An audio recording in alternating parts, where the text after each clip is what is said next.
What's going on, guys, and welcome back to another episode of Career Mode. This is episode number 15, and we start today's episode off with some player training here. You can see the development for Loftus-Cheek and also our scout future star as well. And we also had a transfer offer for our young centre-back, Tommy Hoban, from Bayern Munich for a one-year loan. Now, Hoban is on the loan list right now. He's 71 overall, 21 years old. He's a centre-back, but I can't understand why Bayern want to take him on a season-long loan, because it's just ridiculous. You can see Bolton matched the counter-offer for our Lithuanian goalkeeper there. It's just ridiculous. But this isn't the first time it's happened. We've had this before, where a big European club will come in for one of our young players to take him on loan. I don't understand why they want to take him on loan. He's not going to get any game time there, you know, so of course we reject that one. And also as well, you did see Bolton did match the counter offer for the Lithuanian goalkeeper we have, and also as well I put in a bid for Daniel Bentley as well. I wouldn't mind getting a third choice goalkeeper if our Lithuanian goalkeeper does leave. I almost put in a bid of £30 million there for him to Southend right there. I mean, I'm sure they would have accepted that. But either way, I don't know why I did put £30 million there. I must have been really tired when I did this. But either way, if we do sell a Lithuanian goalkeeper, which does look increasingly likely, I would like a third choice goalkeeper. And I think Bentley would be a really good choice. He's young, he would reduce the wage bill, and of course we could probably get him cheaper for what we would sell our Lithuanian goalkeeper to Bolton for. Still, we take on Manchester City for the first game of today's episode here in the Capital One Cup first leg in the semi-final stage. As you can see by the team, I rested a lot of players for the weekend game against Swansea, which we won by a goal to nil. So I really want to get to the final now. Of course, when we started the season off, I talked about the Capital One Cup and said I wasn't really bothered about it. But now we've got to the semi-finals. Yep, I'm really going to be going for it, and I'm going to be doing everything I can to try and get Watford into the final. First chance fell to City, but Butler made a pretty simple save, and it was still 0-0. But from his throw out here, we had a great chance to take the lead as Bertrand Traore receives the ball down the right-hand side, takes it around Vincent Kompany with a Berber spin, gets himself inside to shoot, and Bertrand Traore does open the scoring and make it Manchester City 0, Watford 1, just 19 minutes in. What a fantastic start to this game.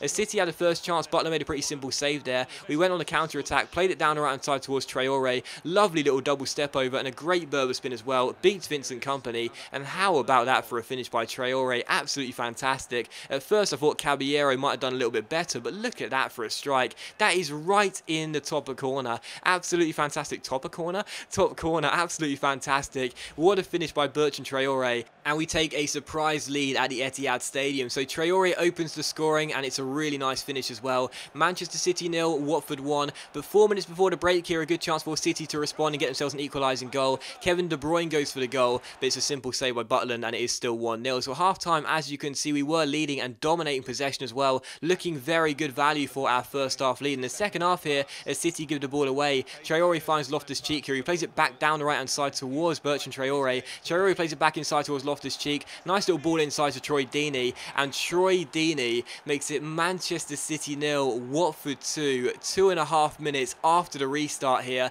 Loftus-Cheek with his second assist of the game, Deeney with his first goal of the game. The away fans can celebrate. It's another goal for Troy Deeney. The guy is scoring in every single competition right now. That's 11 goals for the season in all competitions, and our skipper gets his second goal in 2 games and makes it Manchester City 0, Watford 2. So what a beginning to the second half we had here. 2 goals up in this game. City tried to respond in the 55th minute here as Yaya Toure finds Thomas Muller, but his shot hits the post and goes behind for a goal kick. So still 2-0 to Watford, but City, after we got ourselves the second goal, really did come at us with everything they had. Yaya Toure finds Jesus Navas here down the right-hand side, goes to goal. The deflected shot goes just over the bar and behind for a corner, so still 2-0 to Watford, but City looking for a way back into this game. And just past the hour mark here, another good chance for City. Thomas Muller finds Raheem Sterling down the left-hand side, inside towards David Silva. Silva on the ball, keeps hold of it, plays it over the top towards Yaya Toure. First time volley, but Butler makes a great save, and Holebas gets it behind for a corner. So still City 0, Watford 2, and it was how the game would finish as well. Final score at the Etihad Stadium, Manchester City 0, Watford 2. And of course the Capital One Cup semi-finals are 2-legged affairs, but talk about taking the advantage from the first leg, going to Manchester City, getting a 2-0 win. That was absolutely fantastic. Final score 2-0, Traore and Deeney with the goals, and I felt as well, you know, full value for it too. You know, City had quite a few chances, don't get me wrong. Butland was in inspired form too, but I thought we played really well in this game, controlled it to be honest, and Loftus-Cheek with an 8.4 rating once again was the man of the match, 2 assists in that game. A really good game by a young midfielder, and I'm really pleased we got the win. What a fantastic advantage that gives us, and a great position we are in going into the second leg at Vicarage Road. Still following that, some even more good news. Joel Matip finally signs for us at the 4th time of asking, and does agree to come to Vicarage Road next season, so I'm really pleased about that. 80 grand a week is very steep, don't get me wrong, but I think he's going to be worth every single penny of those weekly wages. I said before, he's one of my favourite defenders on FIFA. He'll probably partner Redeval at the back for us. He'll be our highest rated player at 80 overall. Really looking forward to using Matip next season. He'll come in with Charlie Austin as well. I don't know if we'll make any more signings in the January transfer window, but Matip and Austin on pre-contracts, very good in my opinion, and I'm happy to wrap up both of those deals.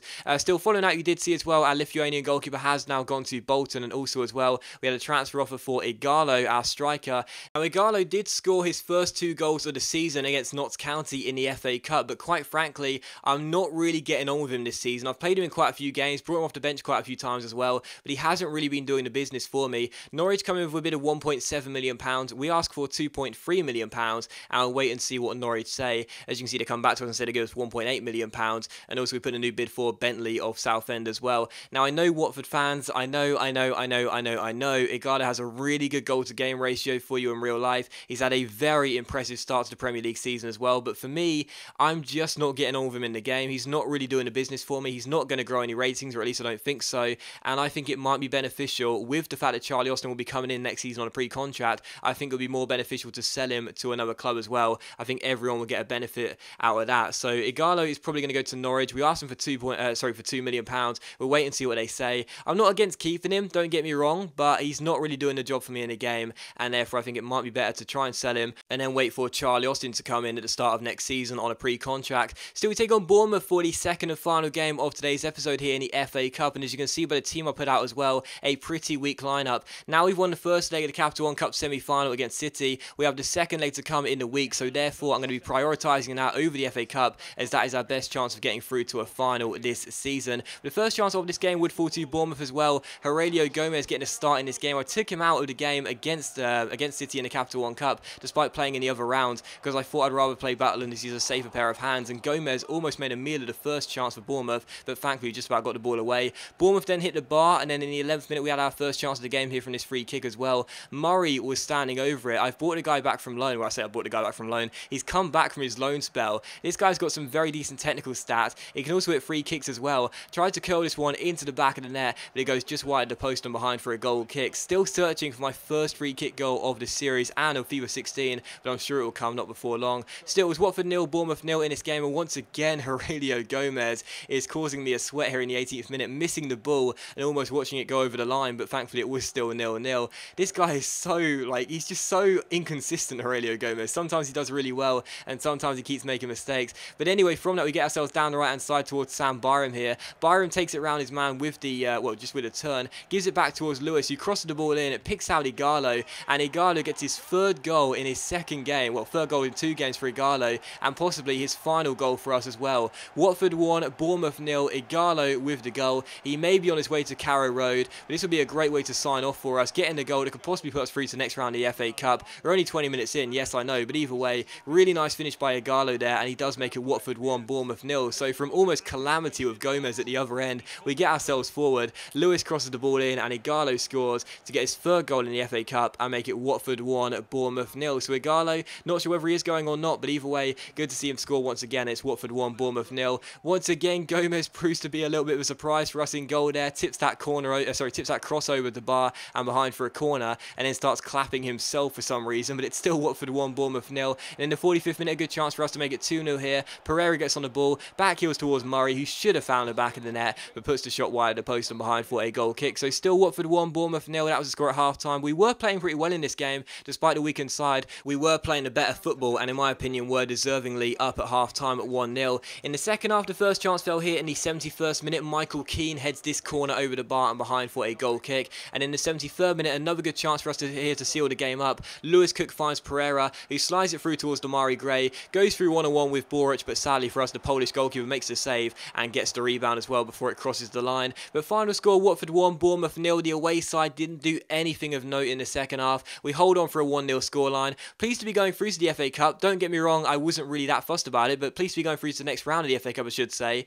but either way, once again, just using those backup players, we got the job done. It wasn't too important for us, but at least we are still undefeated at home this season, and I guess a good cup run in another competition could also be quite nice as well. But that does end the episode, guys, so thank you very much for watching. I really hope you have enjoyed having 2 episodes of Career Mode today. If you have, then please do leave a like, as it is much appreciated, and it really does help my channel out, and I'll see you for the next episode of Career Mode very soon.